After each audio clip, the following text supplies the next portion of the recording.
I don't know if I've done it before, but I'll do it this time. But Sammy Sosa, Ernie Banks, greatest Chicago Cub. Now, Sosa's got him beat by one home run, but does that make him the better Cub? Ernie Banks was Mr. Let's Play 2, Mr. Cub himself. You talking about popularity versus popularity, MVP versus MVP. Game changing. Now, obviously Sosa was very polarizing and there's so much involved in detail and manner. But the year in 98 when him and McGuire with the home run record and the back and forth and where they were going, and he led the Cubs to the postseason, of course, with the Bartman, of course, with the bat, with the cork and all that, his outfield antics. But how does he fare against Ernie Banks? And do you have a problem with one of them or them both not being considered the best to play for the Cubs?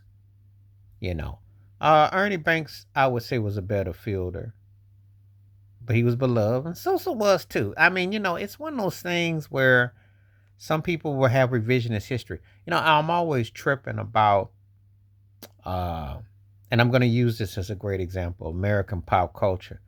Because anything that's kind of tainted or something, especially if you black, it got someone they act like they don't know you no more. And they made tons of money off of Sosa. A ton. Wasn't his fault about Bartman that whole episode with that ball in the play. Because the Cubs were that close to getting to the World Series.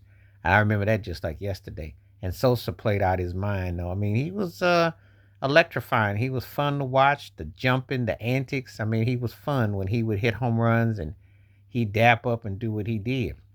But Ernie Banks was a powerful player and actually ahead of the curve.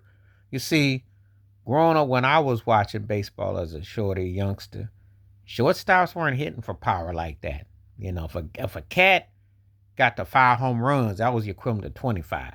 You know, and that's no disrespect, but a guy like Ozzie Smith, who was an incredible fielder, the Wizard of Oz, and he hit home runs in playoffs or something. You're like, wow, but it wasn't expected. It's not like what you came to see as you got to other guys that came along later on that was the norm to be a shortstop and hit 25, 30, 40 home runs.